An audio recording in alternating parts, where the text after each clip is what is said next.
Trīspadsmitā gada sezona. Pirmās medaļas makšķerēšanas sportā no laivām. Pirmā uzvara, tas 13. gads. Viņus pamatīgi iedvesmoja, ka ir jārada sacensības un svētki. Nu jau ir 11 gadi, kopš šie foto ir uzņemti. Vēl neviena ehalota nebija pārdota, bet idejas, ka šādam kausam ir jānotiek. Viņas jau bija. Laikos, kad mēs startējām Latvijā, kad mums tādi īsti komerci kausi pietrūka, viņu nebija, un tāpēc arī dzima ideja. Pirms tiem gadiem 11, kad tā doma, vēl nav gluži 11, tāpēc, ka Latvijas kauss notika oktobrī. Toreiz mēs te sēdējām, es uzaicināju ciemos Hariju, mēs runājām par tēmu, kad ir jātaisa tas Latvijas kauss citādāks, ka viņš ir jātaisa pilsētas centrā, ka tās laivas ir jāparāda, ka mēs neesam dzērē gumijas zābakos.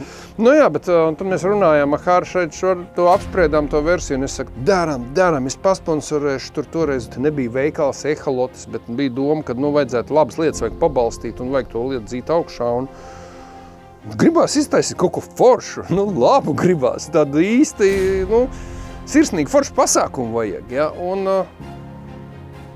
es domāju, ka mēs esam ļoti tuvu tai kvalitātei, kad mūs vairs neviens Eiropā nevarēs pārspēt. Tāpēc, ka mēs esam bijusi Eiropas lielākajos mačos, un tur ļoti bieži tā attieksme ir daudz savādāka nekā ir Garmin kausā. Un var redzēt, ka jā, džeki ir domājuši par rīkošanu, bet arī mēs tagad ir rīkošanas pieredze, mēs to redzam visu savādāk.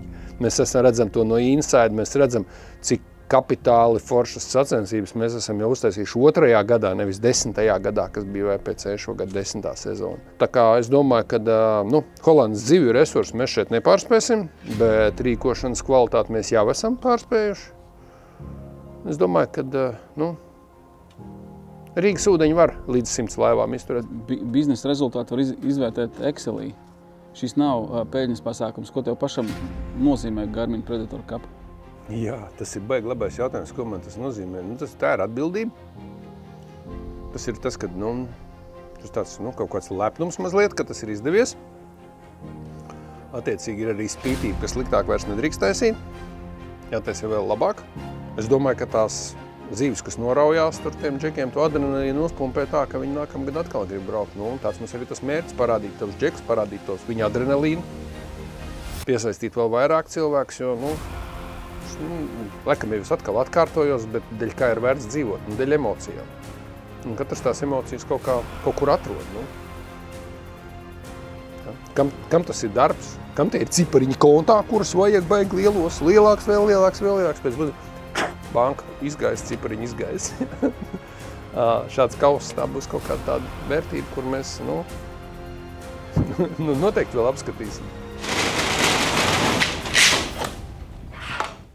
To redzējāt? Smuks vai ne? Šeit ir iepriekšējo 2 gadu uzvarētāji. Un šeit ir uzvarējušās komandas. Tas jau gadījumā mēs kādreiz aizmirstam, kurš ir uzvarējis. Vai kāds softs nobrūk un sajūk visi rezultāti, tad mums būs lietiskie pierādījumi. Šis kauss vienmēr būs ehalots veikalā.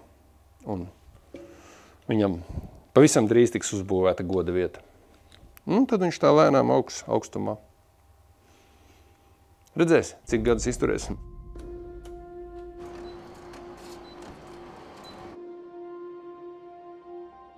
Garmin Predator Cup ir tikai nedaudz jaunāks par šo abelīti, bet es saredzu vairākas līdzības. Es domāju, ka viņš jauns un jau ražo. Viņš ražo daudz labas emocijas, daudz lieliskas atsauksmes. Šī abelīte arī ir jauna, bet viņa jau ražo un ražo atspērusies. Ja? Tā, ka viņai ir jāpiestutē, un Garmin kauss arī ir jāpiestutē vēl. Mēs viņu vēl piestutēsim, vēl uzlabosim, un tā raža būs tikai lielāka un skaistāka. Domāties, šī tik daudz emociju.